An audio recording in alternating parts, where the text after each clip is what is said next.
Boa noite. Boa noite. A Covid avança entre índios do Centro-Oeste. E a organização Médicos Sem Fronteira não recebe autorização para ajudar. No estado de São Paulo, aumenta o contágio de pessoas com menos de 30 anos. No Rio, fecha as portas o primeiro hospital de campanha. A pandemia volta a assustar a Europa. França, Espanha e Itália têm os índices mais altos de infecção desde o relaxamento das restrições. Deputados mantêm o veto presidencial a reajustes salariais do funcionalismo. O censo demográfico do IBGE ameaçado. O dinheiro do mais completo retrato socioeconômico do país pode ser destinado ao setor de defesa. O Supremo Tribunal Federal manda ao Ministério da Justiça suspender relatórios sigilosos sobre servidores públicos. Dinheiro e chocolates. Na conta da loja do senador Flávio Bolsonaro, dados bancários mostram depósitos sucessivos em espécie e com o mesmo valor. A suspeita é de lavagem de dinheiro. Com discurso histórico de Barack Obama, o Partido Democrata oficializa Kamala Harris como candidata a vice-presidente. Um dos maiores críticos do governo russo entra em coma com suspeita de envenenamento.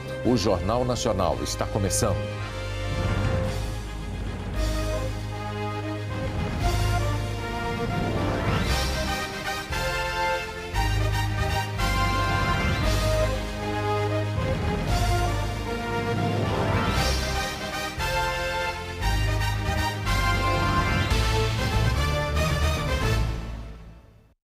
A situação é crítica nas aldeias de Aquidauana, em Mato Grosso do Sul. A pandemia faz vítimas entre os índios.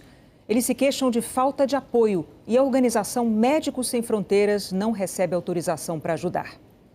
As covas para sepultar vítimas da Covid são abertas em regime de mutirão. Nas aldeias em Mato Grosso do Sul, mais de 900 indígenas contraíram o novo coronavírus. 33 morreram.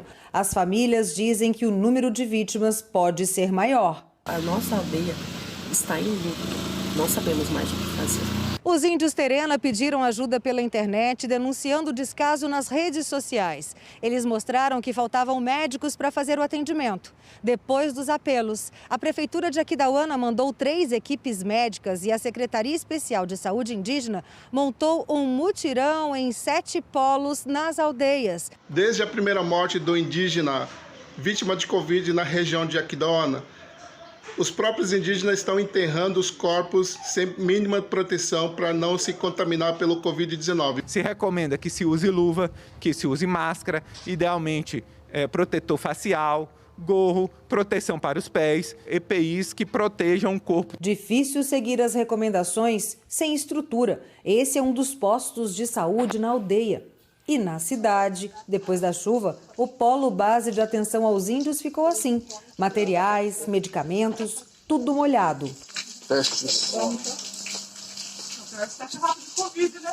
Esse que é o problema, molhou. Os índios denunciam mais descaso. Uma equipe dos Médicos Sem Fronteira está na região, mas não foi autorizada a ajudar os indígenas no combate à Covid. Há 4 meses atrás, nós tínhamos um médico atendendo 11.600 populações indígenas. Hoje, nós temos esse apoio dos Médicos Sem Fronteira e ele proíbe a entrada em plena pandemia, os nossos parentes morrendo. Nesse ofício do dia 14 de agosto, Robson Santos da Silva, secretário especial de Saúde Indígena, agradece a oferta dos Médicos Sem Fronteiras para atender nas 7 aldeias de Aquidauana, que concentram os casos de Covid, e autoriza o atendimento em uma pequena aldeia, no município vizinho de Anastácio. É um genocídio que está acontecendo dentro das comunidades. A vida indígena importa, sim. Somos seres humanos como qualquer um dentro da sociedade. A Secretaria Especial de Saúde Indígena declarou que atendeu mais de 1.200 índios Terena num mutirão nas aldeias da região de Aquidauana no começo do mês e que tem quase 700 profissionais de saúde para atender 80 mil índios que vivem em Mato Grosso do Sul. No estado de São Paulo, a incidência da Covid está avançando entre os mais jovens. Virou cena comum. Jovens se juntando nos arredores dos bares ou em festas particulares. A máscara obrigatória muitas vezes vira acessório. Enquanto as cidades relaxam as medidas de isolamento social e muita gente desrespeita as regras de distanciamento que continuam vigentes, a contaminação de jovens pela Covid-19 avança. No estado de São Paulo, a faixa etária de 20 a 29 anos já é a terceira com o maior percentual de infectados. Os jovens eram mais de 11% dos contaminados em março, 12% em abril, 13% em maio, 15% em junho. Em julho, o percentual passou de 16% do total de infectados e se manteve em alta em agosto. O levantamento, feito a partir dos números da Secretaria Estadual da Saúde de São Paulo, mostra ainda que a faixa de 20 a 29 anos superou o percentual do grupo de 50 a 59 anos. Agora só fica atrás das faixas etárias de 30 a 39 e de 40 a 49 anos, que desde o começo da pandemia concentram o maior número de casos. Segundo os infectologistas, o aumento da testagem entre jovens explica parte desse crescimento. Mas não é só isso. O Dr. Gerson Salvador diz que uma parcela dos jovens está mais exposta, porque precisa sair de casa para trabalhar. Na cidade de São Paulo, jovens de até 29 anos formam um segundo grupo que mais se locomove de ônibus, trens e metrô. São pessoas que precisaram circular para garantir a sua sobrevivência, cuja maioria se encontra na economia informal, são, na sua maioria, pessoas negras e que vivem nas periferias. Luiz acha que pegou o Covid quando saiu de casa de metrô e de ônibus. Aos 20 anos, ele ficou uma semana internado, com 50% dos pulmões comprometidos. Levando em conta, assim, eu não me enquadraria no grupo de risco. E mesmo assim eu contraí. E de uma forma muito forte. A ponto, assim, que você fica aterrorizado porque você não sabe o que vai acontecer no dia seguinte.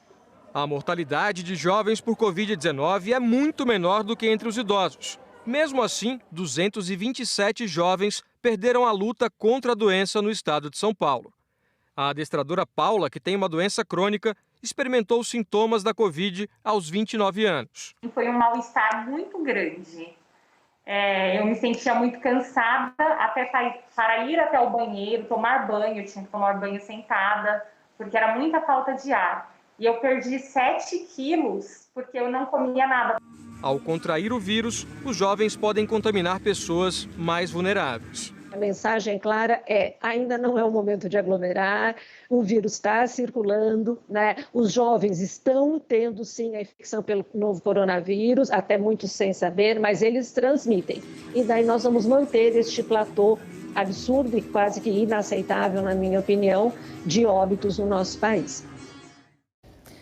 O cantor Cauã apresentou uma melhora discreta, segundo o boletim médico. Ele tem Covid e permanece internado em estado grave na UTI de um hospital de Goiânia. 2 hospitais de campanha foram desativados hoje no Rio de Janeiro. Depois de uma briga na justiça, o governo do estado teve a autorização para fechar hoje o hospital de campanha de São Gonçalo, na região metropolitana do Rio. A unidade abriu com 2 meses de atraso. Dos 200 leitos anunciados, somente 40 entraram em funcionamento. Em 63 dias, o Hospital de Campanha de São Gonçalo atendeu apenas 37 pacientes com Covid. A Secretaria Estadual de Saúde havia prometido 7 hospitais de campanha, mas inaugurou apenas 2. Além do de São Gonçalo, o do Maracanã, que só não fechou as portas, ainda por conta de uma decisão judicial. Mas a unidade não está com nenhum doente internado e ninguém será transferido para lá, segundo a Secretaria de Saúde. Os hospitais de campanha do estado estão debaixo de uma grande investigação sobre corrupção. O contrato de 770 milhões de reais com a organização social Iabas teve 256 milhões pagos. No governo, ninguém fala por enquanto em desperdício de dinheiro público. De acordo com a Secretaria de Saúde, há 80 dias, não existem mais filas de espera para leitos de coronavírus. A Prefeitura do Rio afirma também que não há filas na capital. Por esse motivo, já desativou 200 leitos do Hospital de Campanha do Rio Centro, na zona oeste do Rio. Hoje, 103 pacientes estão internados no local. Grupos de empresários também ergueram 2 hospitais de campanha aqui na cidade. Um deles encerrou as atividades hoje, como estava previsto. A estrutura de 8.000 metros quadrados do Hospital de Campanha Lagoa Barra, na zona sul da cidade, foi construída em 19 dias. A inauguração foi antecipada em uma semana, já que em abril, a fila de espera por um leito de UTI na rede pública tinha quase 400 pessoas e a fila de enfermaria mais de 600. Em 4 meses de funcionamento, a unidade atendeu 742 doentes. Os últimos 3 pacientes receberam alta na segunda-feira. Os equipamentos que ajudaram a salvar tantas vidas já começam a ser retirados daqui e boa parte deles já tem um destino certo. Serão doados para 2 hospitais públicos universitários aqui do Rio e também para o Hospital da Polícia Militar, que cedeu o terreno onde este hospital de campanha foi construído. A Rede D'Or liderou a construção do Hospital de Campanha Lagoa Barra. Arcou com 40 dos 60 milhões de reais investidos e ficou responsável pela gestão da unidade. O restante foi pago por um grupo de empresas: Bradesco Seguros, Lojas Americanas, Instituto Brasileiro de Petróleo, Gás e Biocombustíveis e Banco Safra. É uma emoção, né, em relação ao encerramento de um momento tão dramático, né, e a estrutura fixa dê suporte e possa atender a demanda eventual que ainda possa surgir. A gente não está num momento de relaxar ainda. Depois de 13 dias em queda, hoje a média móvel de mortes no estado do Rio voltou a registrar uma tendência de alta. Sobre as denúncias de corrupção nos hospitais de campanha do Estado, a Secretaria Estadual de Saúde do Rio de Janeiro afirmou que está colaborando com as investigações e que caberá à Justiça punir os responsáveis se irregularidades tiverem sido cometidas. A organização social IABAS declarou que provará na Justiça a lisura e a regularidade dos atos do Instituto. A profissional de saúde que relata o que tem visto e vivido nessa pandemia é a médica intensivista Letícia Jorge, de São Paulo.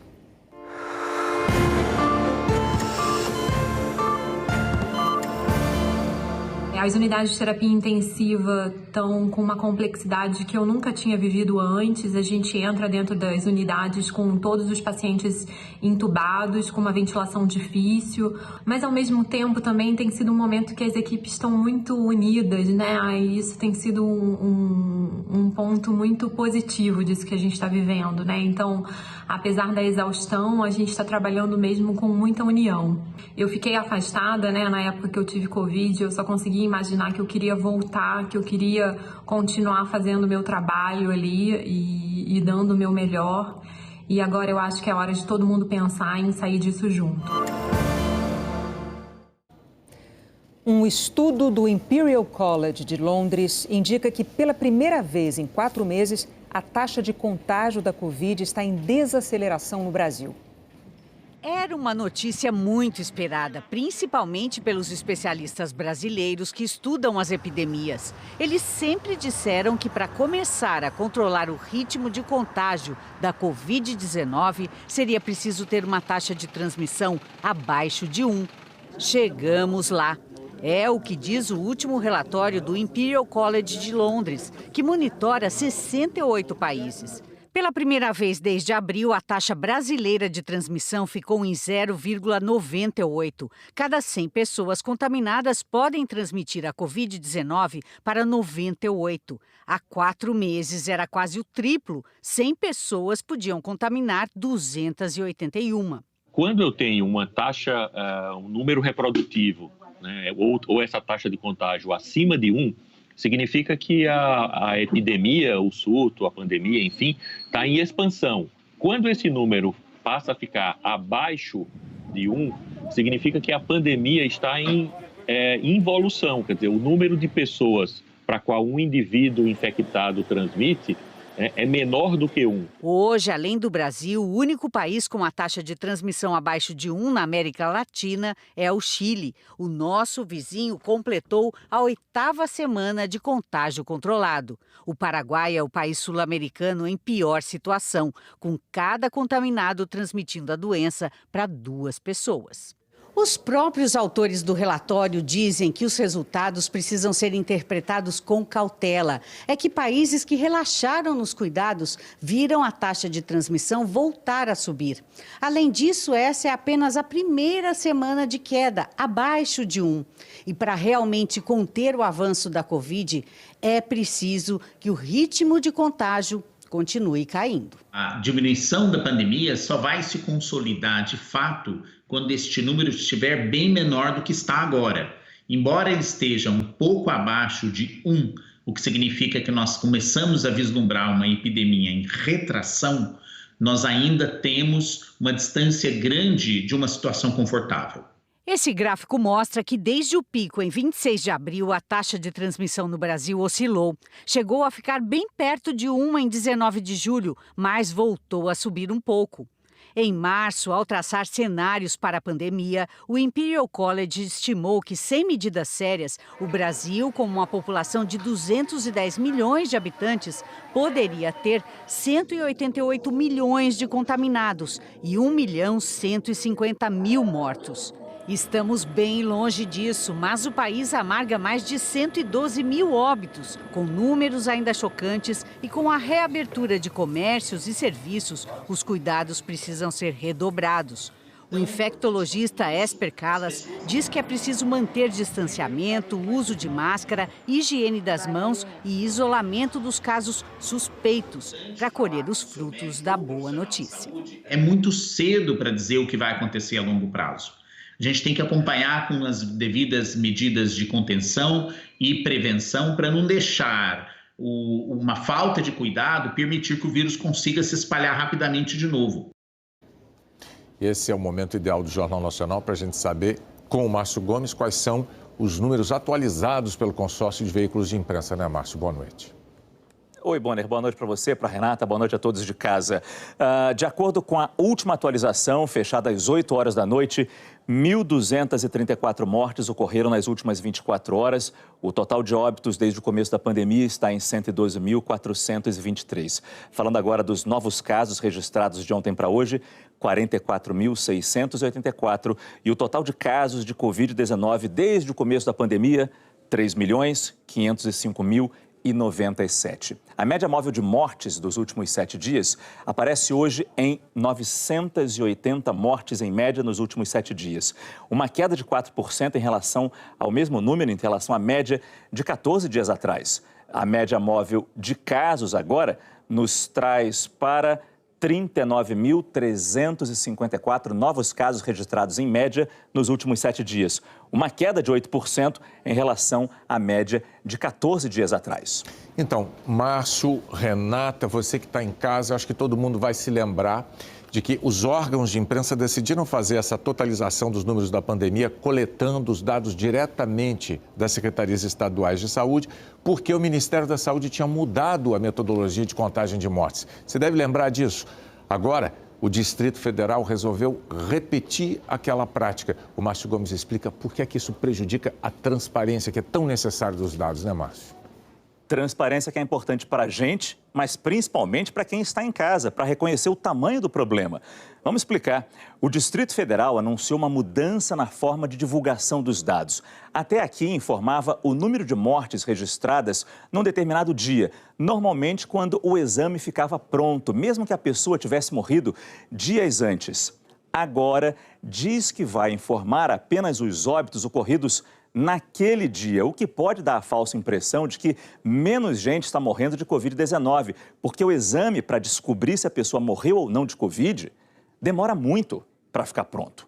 Hoje, o Distrito Federal divulgou que 8 pessoas morreram em 24 horas, mas fazendo a conta com o total de óbitos que também foi divulgado hoje, dá, na verdade, 52 mortes em 24 horas.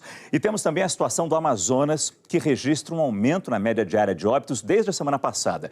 Hoje está em 17 mortes por dia, uma alta de 51% na média móvel em relação à média móvel de 14 dias atrás. O governo do estado do Amazonas diz não ser um crescimento real, mas consequência de uma investigação de mortes que não foram esclarecidas entre os meses de abril e junho.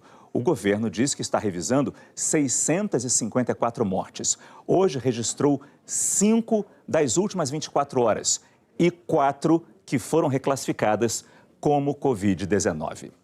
Feitas as explicações, vamos ver agora no nosso mapa a situação do Brasil inteiro em cada estado. 4 estados e o Distrito Federal estão com a média de óbitos em alta.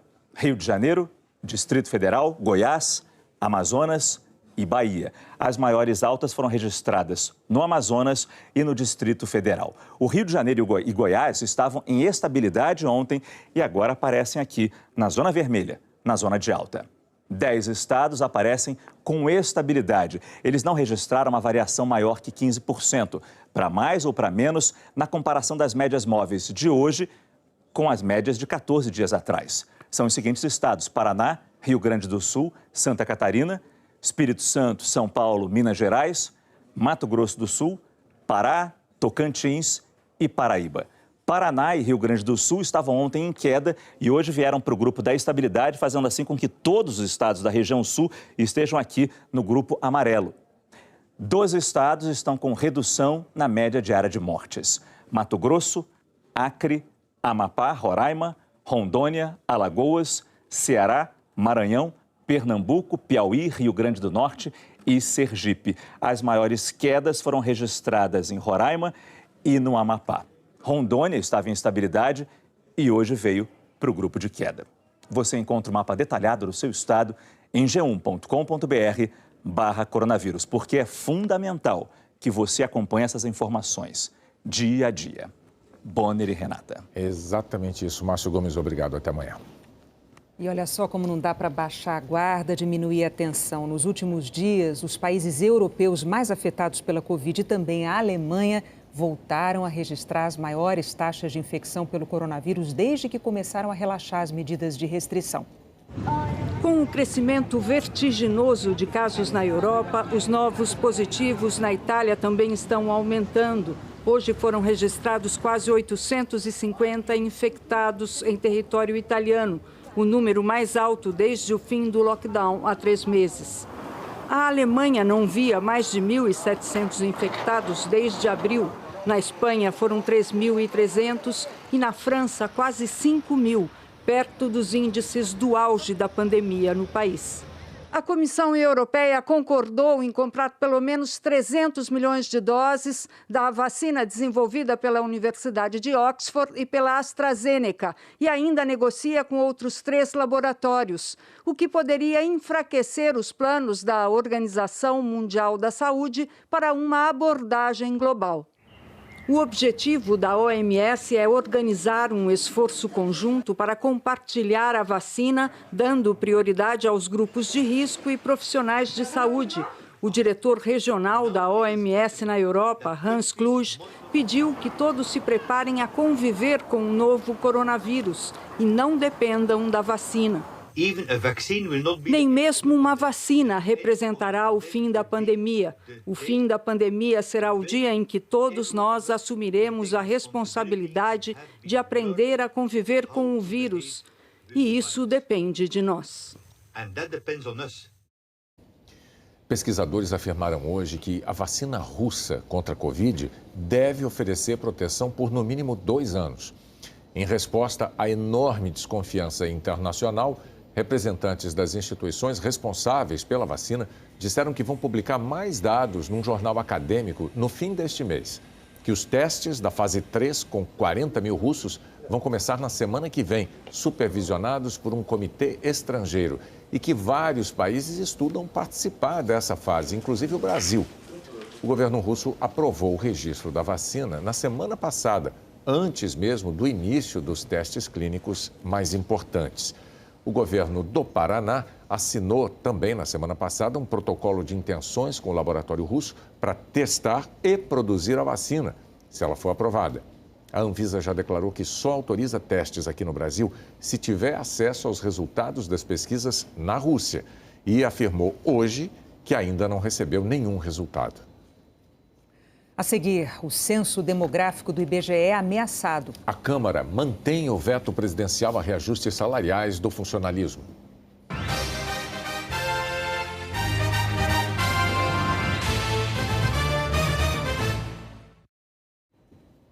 A Câmara decidiu manter o veto do presidente Jair Bolsonaro ao reajuste dos servidores durante a pandemia. Ontem, o governo foi surpreendido com uma derrota no Senado e passou essa quinta-feira negociando com deputados. O congelamento dos salários dos servidores públicos até o fim de 2021 fazia parte do acordo do governo com líderes de partidos. A economia que pode ser feita com essa medida, mais de 100 bilhões de reais, foi uma exigência da equipe econômica para liberar o socorro a estados e municípios. Mas mesmo com o acordo, o Congresso incluiu na lei a possibilidade de reajuste de alguns servidores da União, estados e municípios, como médicos, professores e profissionais da segurança pública. O presidente Jair Bolsonaro demorou, mas a pedido do ministro da Economia vetou a proposta. Ontem o Senado derrubou o veto. Assim que soube do resultado da votação, o governo começou a se mobilizar contra a decisão. Paulo Guedes disse que se tratava de um desastre para o país. O potencial é uma perda de até 120 bilhões. É um desastre. É preocupante, porque o Senado é a Casa da República, onde os representantes têm que defender a República, né? Então foi um péssimo sinal. Pegar o dinheiro da saúde e permitir que se transforme em aumento de salário, de funcionalismo, é um crime contra o país. Hoje, o vice-presidente Hamilton Mourão explicou como a decisão do Senado prejudica o equilíbrio das contas. Nossos parlamentares eles têm que compreender a verdadeira situação fiscal que o governo está atravessando. Aí vamos tirar recurso da onde? Vai tirar da saúde, vai tirar da educação, etc. e tal. O presidente Jair Bolsonaro disse a apoiadores, abre aspas, se esse veto for mantido na Câmara, é impossível governar o Brasil, fecha aspas. A oposição criticou o discurso do presidente e disse que na votação do projeto o governo trabalhou para incluir algumas categorias de servidores públicos no reajuste. A composição desse artigo foi obra do próprio governo, do próprio presidente da República, que várias vezes já enalteceu também essas categorias e tentou faturar politicamente. Rodrigo Maia foi à tribuna defender a manutenção do veto em nome do ajuste fiscal. Disse que é hora de todos fazerem sacrifícios. Não podem os servidores públicos, e nós somos servidores públicos, imaginar que uma mensagem mínima para a sociedade não precisa ser enviada. Precisa sim. O mínimo para uma crise que já tirou mais de 100 mil vidas, que já tirou mais de 2 milhões de empregos, que já tirou, a integralidade do salário de mais de 9 milhões de brasileiros. O Congresso precisa sim, a Câmara precisa sim, eu acho que dar uma resposta, e nesse momento a resposta, do meu ponto de vista, vem à tribuna defender a manutenção do veto, porque tenho certeza que essa é a decisão correta. E aqui não tem nenhum ressentimento em relação aos ataques que a equipe do ministro da Economia fez ao Parlamento lá atrás, porque independente das relações pessoais, nós estamos aqui para defender o nosso país, defender aquilo que nós consideramos o melhor para o nosso país. A votação terminou agora há pouco. Por ampla maioria, os deputados mantiveram o veto do presidente Bolsonaro. Foram 316 votos a favor e 165 contrários. Os servidores públicos não vão receber reajuste de salário até dezembro do ano que vem. O governo está avaliando adiar de novo o censo demográfico do IBGE. A intenção é transferir os recursos para outros ministérios, entre eles o da Defesa. O IBGE fez o último censo demográfico no Brasil em 2010. Gerar informações sobre como vivem os brasileiros e outros aspectos como núcleo familiar, educação e renda são fundamentais para traçar políticas públicas. Em plena pandemia, por exemplo, o governo disse que foi surpreendido com o número de invisíveis, pessoas que estavam na informalidade e que apareceram para receber o auxílio emergencial. Descobrimos 38 milhões de invisíveis, brasileiros que nunca pediram ajuda ao Estado e estão andando por aí. O próximo censo estava previsto para este ano. A coleta de informações ocorreria nos meses de agosto, setembro e outubro. O questionário básico seria aplicado em cerca de 71 milhões de moradias. O governo já considerava suspender esse censo, alegando falta de dinheiro no orçamento. Com a pandemia, o IBGE transferiu o censo para 2021 e os recursos foram para o Ministério da Saúde usar no combate ao coronavírus. Mas, de acordo com fontes do governo, o próprio Ministério da Saúde defende que o censo seja adiado por mais um ano, para 2022. Existe uma queda de braço dentro do governo. Uma ala quer que o dinheiro para o censo, que custa mais de 2 bilhões de reais, seja direcionado para outros ministérios como o da Defesa. A área econômica quer manter o censo no ano que vem. Sérgio Besserman, economista e ex-presidente do IBGE, aponta que esperar mais um ano pode comprometer a pesquisa. 10 anos já é um período longo demais. No momento, num país dinâmico como o Brasil, para as políticas de saúde, educação, segurança, nós precisamos, estamos na era do conhecimento da informação, nós precisamos de informação mais atualizada possível. A não realização do censo em 2021 pode representar uma economia de algum recurso, mas o que nós vamos perder em eficiência de políticas públicas seguramente é muitíssimo maior. Ricardo Ojima, presidente da Associação Brasileira de Estudos Populacionais, diz que o censo deve ser tratado como prioridade. Na verdade, o censo demográfico deveria ser encarado como uma política de Estado, né?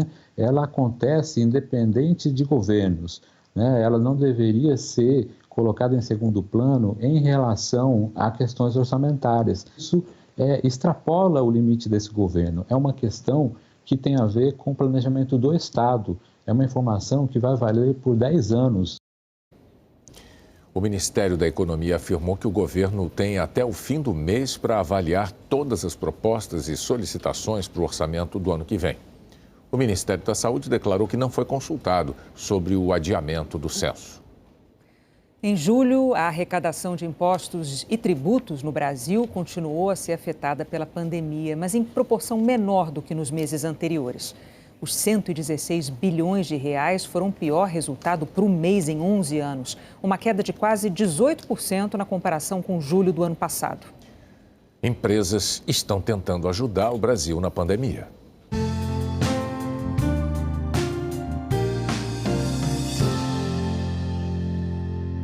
A Pfizer Brasil e a Pfizer Foundation destinaram 2.600.000 reais em doações para o combate à pandemia no Brasil. A Associação Expedicionários da Saúde foi beneficiada e empregou os recursos na construção de unidades hospitalares no interior de São Paulo e no envio de medicamentos, máscaras e equipamentos médicos para comunidades indígenas do Amazonas e do Pará. Outras instituições distribuíram alimentos e kits de higiene a famílias carentes da região metropolitana de São Paulo. A Pfizer também contribuiu com profissionais de saúde, doando álcool gel e itens de proteção para farmácias e hospitais de diversos estados. Esse trabalho de solidariedade acontece agora, mas ele é essencial também depois desse momento mais grave de crise. E passando a pandemia, continuar realizando iniciativas desse tipo, porque a gente tem um papel social muito grande de mudar a sociedade onde a gente está inserido.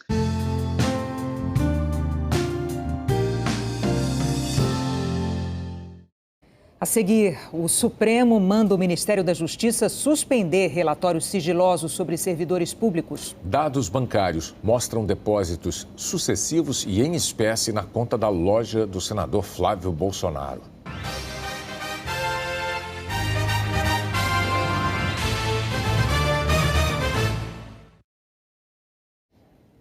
Por 9 votos a 1, o Supremo Tribunal Federal determinou que o Ministério da Justiça suspenda a produção e o compartilhamento de informações sobre servidores públicos ligados a movimentos antifascistas. A relatora Carmen Lúcia acolheu parcialmente o pedido do partido Rede Sustentabilidade na sessão de ontem. Ela não aceitou a abertura de investigação sobre os relatórios pela Polícia Federal. E nem levantou o sigilo das informações sobre quase 600 servidores e professores universitários identificados com movimentos antifascistas. Mas Carmen Lúcia mandou suspender a produção e o compartilhamento desse relatório produzido pela Secretaria de Operações Integradas do Ministério da Justiça. Hoje, o ministro Alexandre de Moraes foi o primeiro a acompanhar a relatora. Moraes afirmou que grande parte do material enviado pelo Ministério da Justiça ao Supremo tem informações precárias e que esperava uma produção de melhor qualidade, mas identificou o desvio de finalidade no trecho que exibe uma planilha dividida por estados, com os nomes de agentes da área de segurança pública ligados ao movimento antifascista. A legislação autoriza, dentro dos fatos, se identificar pessoas, esses organismos, mas não bisbilhotar e supor se essas pessoas, principalmente servidores públicos da área de segurança são a favor ou contra o governo, certo que, como foi feito, está mais para fofocaiada, né, do que um relatório de inteligência. O terceiro voto a favor da suspensão do relatório foi o do ministro Edson Fachin. Ele lembrou que o documento começou a ser elaborado em 24 de abril, dia em que Sérgio Moro deixou o Ministério da Justiça, e disse que a administração pública não pode listar inimigos do regime. O artigo 37 da Constituição determina que a administração pública se paute pela legalidade, impessoalidade, moralidade, publicidade e eficiência.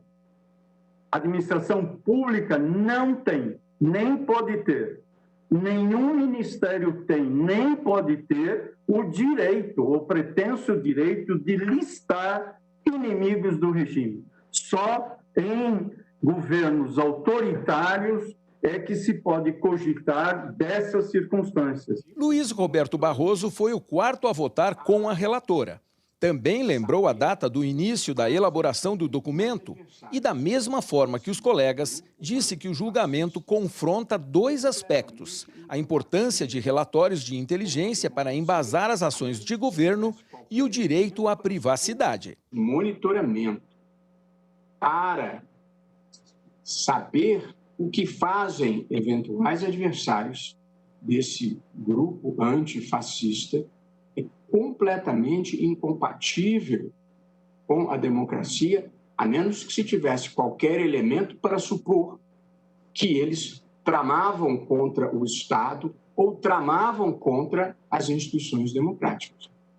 Mas se a preocupação fosse verdadeiramente essa, talvez fosse o caso de monitorar os grupos fascistas e não os grupos antifascistas. A ministra Rosa Weber também votou para suspender o relatório contra servidores. Destacou que a Constituição não autoriza o Estado a suprimir a liberdade de expressão e pensamento.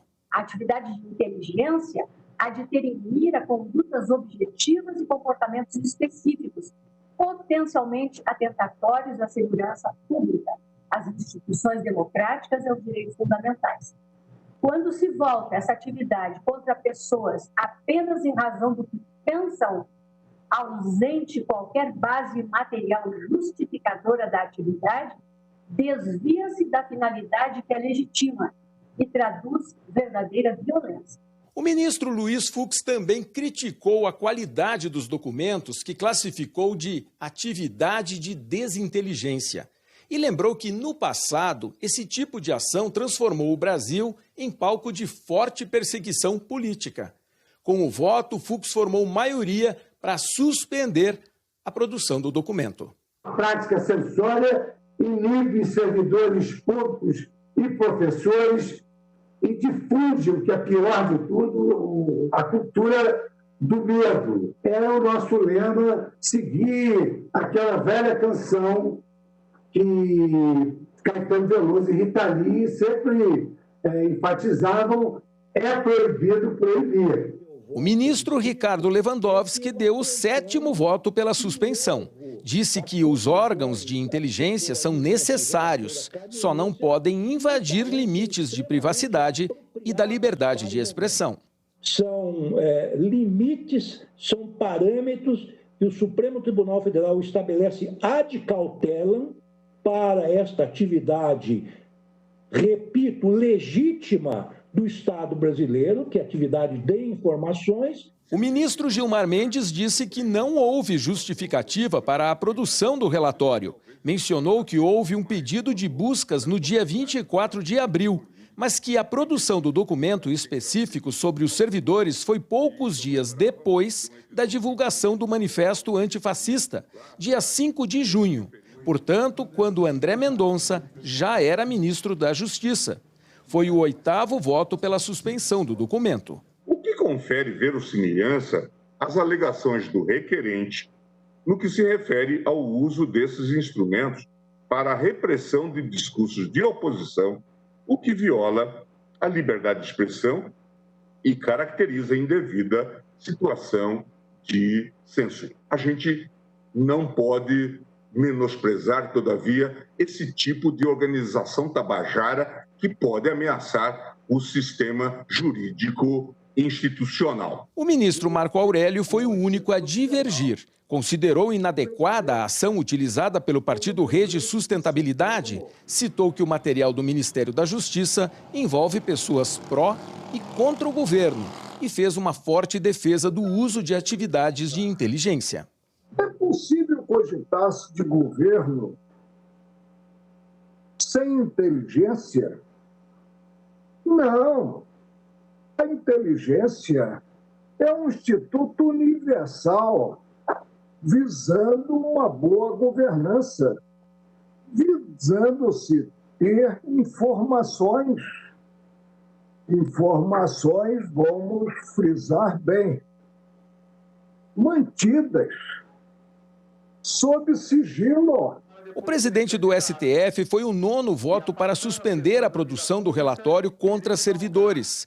Toffoli afirmou que o serviço de inteligência é importante para qualquer governo, desde que não seja usado contra a simples opinião e expressão do pensamento de cidadãos. Eu acompanho a eminente ministra relatora, louvando o voto de Sua Excelência, mas deixando registrado aqui a indelével marca de transparência, de correção do ministro da Justiça e Segurança Pública, André Mendonça. Por 9 votos a 1, o STF considerou que houve desvio de finalidade na elaboração do documento e suspendeu a produção e compartilhamento das informações sobre a vida pessoal e política de servidores públicos. O ministro da Justiça, André Mendonça, afirmou que o Supremo reconheceu a importância do regular exercício da atividade de inteligência como essencial para o Estado Democrático de Direito e para a segurança dos cidadãos. O ex-ministro Sérgio Moro afirmou que desconhece qualquer relatório de inteligência sobre movimentos antifascistas produzido durante a gestão dele. Que o relatório divulgado na imprensa seria de junho de 2020 e teria sido requisitado após a sua saída do ministério. Moro disse ainda que causa estranheza a suposta requisição de um relatório exatamente em 24 de abril, o dia em que deixou o governo. E afirmou que o trabalho dele sempre foi pautado pela legalidade, ética e respeito à Constituição. A Procuradoria-Geral da República abriu uma apuração preliminar sobre supostos pagamentos da empresa JBS ao advogado Frederico Wassef, que trabalhou para a família Bolsonaro. De acordo com a revista Cruzoé, Wassef teria recebido 9 milhões de reais da JBS para atuar junto à Procuradoria. A PGR quer saber se esses supostos pagamentos tiveram efeito no acordo de delação firmado pela Procuradoria com os executivos da empresa. No ano passado, o procurador-geral Augusto Aras defendeu a rescisão desse acordo e se posicionou contra uma renegociação com os delatores. A PGR pediu informações ao Ministério Público do Rio de Janeiro, que, segundo a revista, teria identificado os pagamentos pelo COAF, o Conselho de Controle de Atividades Financeiras. Em nota, o advogado Frederico Wassef negou ter tratado de qualquer tema relacionado à JBS com o procurador Augusto Aras e disse que não atuou junto à PGR em nome da JBS no fim do ano passado. A JBS informou que o escritório de Wassef não representa nem se manifesta em nome da companhia junto à PGR, que os serviços prestados foram em inquéritos na esfera policial e que esses serviços foram pagos com a emissão de notas fiscais. A empresa disse ainda que os valores e detalhes do contrato são protegidos por sigilo legal. O Jornal Nacional teve acesso aos extratos bancários da quebra de sigilo da loja de chocolates do senador Flávio Bolsonaro, do Republicanos. Os dados mostram depósitos em dinheiro vivo sucessivos, com o mesmo valor. A reportagem é do Arthur Guimarães, do Felipe Grandini e do Paulo Renato Soares. O documento revela as movimentações bancárias da loja do senador de março de 2015 a dezembro de 2018. O Jornal Nacional fez um cruzamento dos dados. Chama atenção a quantidade de depósitos em dinheiro vivo na conta da franquia, feitos de maneira fracionada, e muitos com valores redondos. Foram 63 depósitos de R$ 1.500 em espécie, 63 de R$ 2.000 e 74 de R$3.000. A tabela mostra que desses de 3.000, 12 depósitos foram na boca do caixa e 62 no terminal de autoatendimento. Nesse tipo de depósito é usado um envelope. O banco onde a loja tem conta só aceita 50 notas por envelope e total máximo em cada um de R$3.000. A quebra do sigilo autorizada pela Justiça revela que em muitos dias a loja teve que repetir a operação várias vezes. Em 12 datas diferentes, foram vários depósitos de R$3.000 no mesmo dia.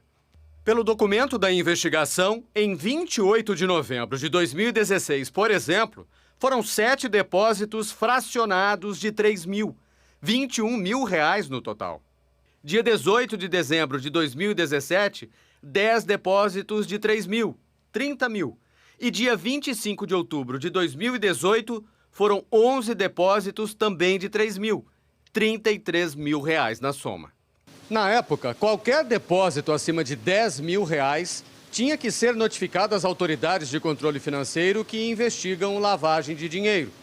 Ao fazer depósitos fracionados para ficar abaixo desse valor, a loja escapava dessa fiscalização. O Jornal Nacional já mostrou que a conta pessoal de Flávio Bolsonaro recebeu 48 depósitos em dinheiro vivo entre junho e julho de 2017, quando ele era deputado estadual. Os depósitos tinham sempre o mesmo valor, R$2.000, e foram todos feitos no autoatendimento da agência bancária da Assembleia Legislativa do Rio. Um relatório do COAF afirmou que o fato de terem sido feitos de forma fracionada desperta a suspeita de ocultação da origem do dinheiro. Na época, o senador disse que fez depósitos fracionados no caixa eletrônico porque não queria enfrentar fila e esperar o caixa conferir o dinheiro na frente de várias pessoas. Na documentação obtida pelo JN agora, entre 2015 e 2018, a loja de chocolates de Flávio Bolsonaro recebeu 1.512 depósitos em dinheiro vivo. Apenas um atingiu o valor em que começa a exigência da operação ser comunicada às autoridades. Todos os outros depósitos ficaram abaixo disso. O Ministério Público do Rio afirma que havia realização de aportes de recursos em espécie na conta bancária da empresa de forma desproporcional ao seu faturamento e que existe coincidência dos depósitos em dinheiro no mesmo período em que o ex-assessor de Flávio, Fabrício Queiroz, arrecadava parte dos salários dos assessores da Alerj, no esquema da rachadinha. Os promotores afirmam também que a franquia da Copenhagen foi usada como conta de passagem, porque os créditos espúrios retornavam para Flávio como lucros fictícios, com a finalidade de lavar dinheiro de crimes antecedentes. Flávio Bolsonaro comprou a loja no início de 2015 e não demorou para se mostrar um ótimo negócio. Já nos 2 primeiros meses como dono, ele fez uma retirada de lucro, R$180.000. O MP diz que, nesse mesmo período, o sócio dele não fez retirada nenhuma.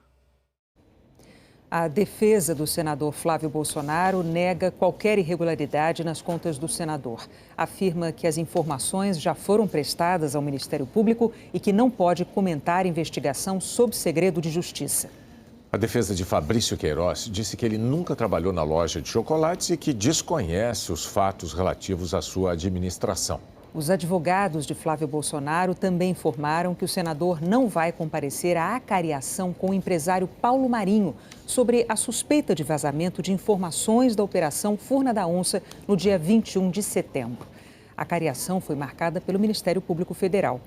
Como senador, Flávio Bolsonaro tem a prerrogativa de escolher data e horário para depor.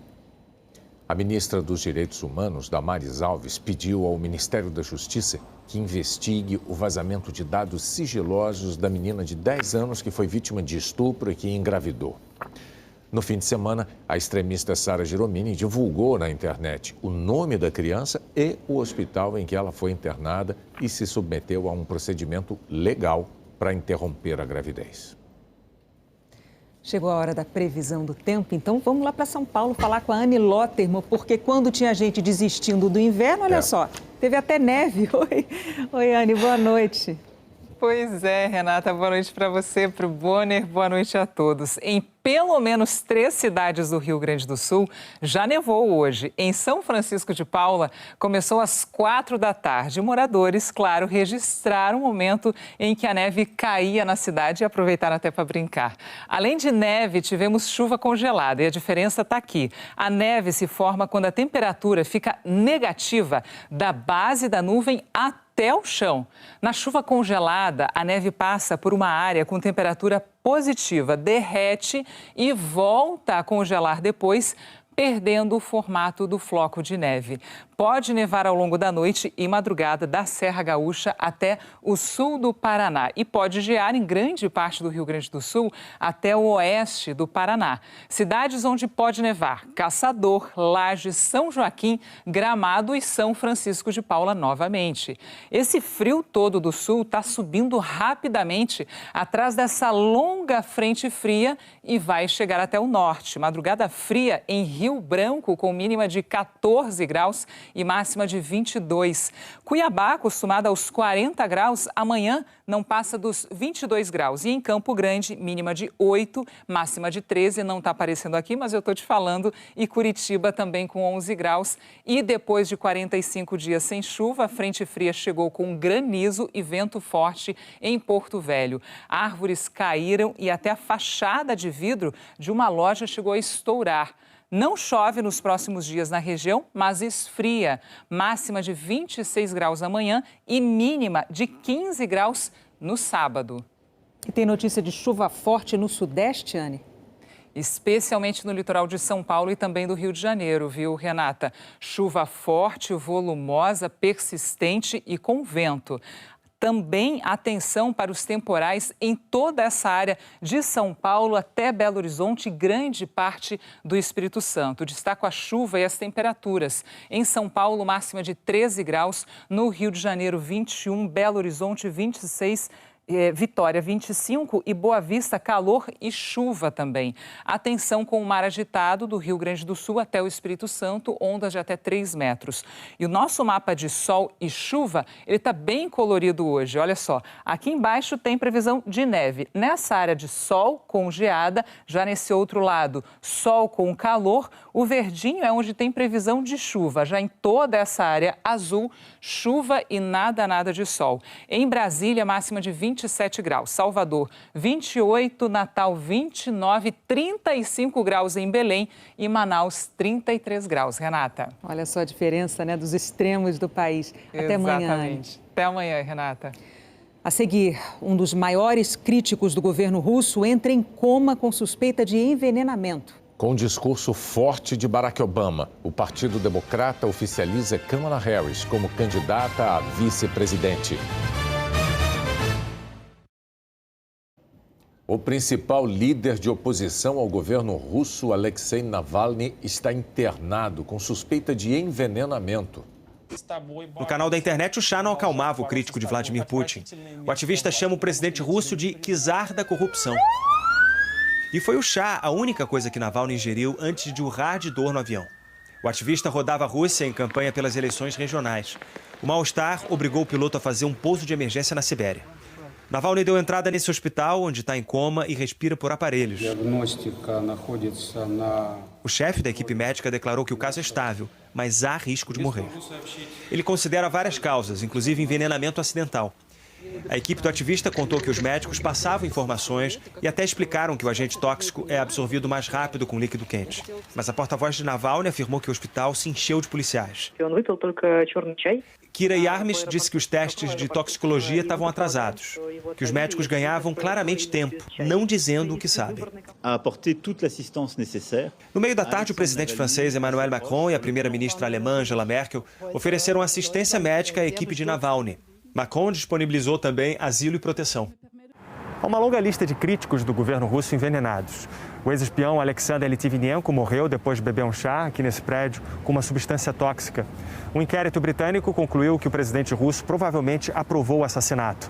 O Kremlin nega envolvimento. Navalny já foi atacado na rua por ativistas pró-governo. O advogado nacionalista cumpriu muitas penas na prisão por organizar protestos contra o Kremlin. Na última delas, ele teve um grave episódio de alergia, mas que, segundo ele, foi um envenenamento. Nada parou Alexei Navalny. Ele continuava atacando o governo russo até tomar aquele chá. O porta-voz do governo russo declarou que é preciso confirmar as suspeitas de envenenamento com exames laboratoriais, que os médicos estão fazendo tudo o que podem e desejou a Navalny uma recuperação rápida. Nos Estados Unidos, o homem que chefiou a campanha de Donald Trump à presidência em 2016 foi preso hoje, acusado de fraude e de lavagem de dinheiro, mas pagou fiança e vai responder em liberdade. Steve Bannon foi preso nesse iate de luxo na costa de Connecticut, estado vizinho a Nova York. Em 2018, ele ajudou a criar uma campanha na internet que arrecadou 25 milhões de dólares para construir uma parte do muro na fronteira dos Estados Unidos com o México. A campanha prometia que 100% do dinheiro seria usado na obra, mas os promotores afirmam que Bannon e outros 3 homens, que também foram presos hoje, desviaram milhões de dólares de doações para pagar despesas pessoais, como reforma de casas, compra de barcos, carros e joias. Só Bannon teria transferido $1 milhão da campanha para uma organização sem fins lucrativos criada por ele. Steve Bannon é considerado o arquiteto da campanha de Donald Trump à presidência em 2016. Depois, trabalhou 7 meses como conselheiro da Casa Branca. Ele é o 3º integrante da cúpula de campanha de Trump a ser preso. Mas a influência de Bannon não se limita só aos Estados Unidos. Ele é mentor do chamado movimento de direita populista. Se aproximou de líderes de direita pelo mundo, como defensores do Brexit no Reino Unido. Ano passado, Bannon nomeou o deputado federal Eduardo Bolsonaro como líder do movimento na América do Sul. Também em 2019, foi o convidado de honra em um jantar na Embaixada Brasileira em Washington, durante a visita do presidente Jair Bolsonaro à capital americana. Bolsonaro e Bannon sentaram lado a lado. A prisão de Steve Bannon era cautelar. No meio da tarde, ele se apresentou a um juiz aqui nesse tribunal em Nova York. Se declarou inocente das acusações de fraude e lavagem de dinheiro e concordou com os termos da fiança de $5 milhões. Ele vai responder ao processo em liberdade e, se condenado, pode pegar uma pena de até 40 anos de prisão. Respondendo a repórteres, Trump lamentou a prisão e disse que não tem contato com Bannon há muito tempo. E concluiu: "Eu não gosto desse projeto. Achei que estava sendo feito por exibição. Foi algo muito inapropriado." Na terceira noite da convenção do Partido Democrata dos Estados Unidos, Kamala Harris aceitou oficialmente a indicação a vice-presidente na chapa de Joe Biden e se tornou a primeira mulher negra a disputar o cargo. Dear Donald Trump. A filha de um veterano de guerra americano leu uma carta ao presidente e lembrou que 2 anos atrás a mãe dela, imigrante sem documentos, apesar de ter emprego e pagar impostos, foi deportada e agora está longe das filhas e do marido. Meu pai votou em você em 2016 porque você disse que protegeria as famílias dos militares. Mas ele disse que não vai votar em você de novo. A ex-deputada Gabby Giffords ainda sofre com as sequelas de um tiro que levou na cabeça durante um atentado em 2011. Ela defendeu o maior controle sobre a venda de armas e pediu: votem, votem, votem. Vote, vote, vote. A cantora Billie Eilish falou para os jovens: a gente precisa de líderes que resolvam os problemas, como mudanças climáticas e Covid, não que neguem os problemas. Not deny them. No terceiro dia de convenção, os democratas falaram de imigração, regulamentação de armas, meio ambiente e também tocaram o dedo na ferida que 4 anos depois continua aberta. Em 2016, Hillary Clinton teve 3 milhões de votos a mais do que Donald Trump, mas perdeu a eleição porque teve um número menor de delegados no colégio eleitoral, que é o que conta na eleição presidencial americana. Há 4 anos eu ouço: eu não tinha me dado conta de como ele é perigoso, eu devia ter votado. Essa não pode ser mais uma eleição do eu podia, eu queria. Precisamos de números impressionantes para que Trump não tente vencer trapaceando. Good evening, everybody. O ex-presidente Barack Obama disse que Donald Trump não cresceu no cargo de presidente simplesmente porque não consegue. Because he can't. Ele não mostrou interesse no trabalho, nenhum interesse em buscar o consenso, nenhum interesse em usar o incrível poder deste cargo para ajudar qualquer um, além dele mesmo e dos amigos. Nenhum interesse em tratar a presidência como algo maior do que um reality show que ele pode usar para saciar a carência de atenção que ele tem. To get the attention he craves. E o ex-presidente deixou claro por que as eleições deste ano são tão importantes. O que está em jogo? A nossa democracia. Our democracy. Quando foi escolhida por Joe Biden na semana passada para ser candidata a vice-presidente, Kamala Harris já era relativamente conhecida dos americanos. Ela é senadora e até o fim do ano passado estava na corrida para ser a candidata do partido à presidência. Mesmo assim, 34% dos eleitores não tinham opinião formada sobre ela ou não sabiam quem ela era. Kamala contou que a mãe, que veio da Índia, e o pai, jamaicano, se conheceram na Universidade da Califórnia nos anos 1960. Eu fico pensando naquela mulher de 25 anos que deu à luz. Naquele dia, ela provavelmente não imaginava que eu pudesse estar aqui na frente de vocês falando: eu aceito a nomeação para vice-presidente dos Estados Unidos. Kamala lembrou as vítimas da pandemia e disse que o vírus atinge a todos, mas principalmente latinos, indígenas e negros. E alertou: não existe vacina contra o racismo. There is no vaccine for racism. A noite, que começou com uma carta ao presidente, terminou com um recado bem direto. Como procuradora-geral, eu lutei por crianças, lutei contra gangues internacionais, briguei contra bancos e ajudei a fechar faculdades caça-níqueis. Eu reconheço um predador quando vejo um. I know a predator when I see one. No futuro, filhos e netos vão perguntar o que a gente sentiu nesse momento tão crucial. E a gente vai contar para eles não só o que a gente sentiu, mas também o que a gente fez. What we did. O Jornal da Globo é depois de The Good Doctor. Boa noite. Boa noite, até amanhã.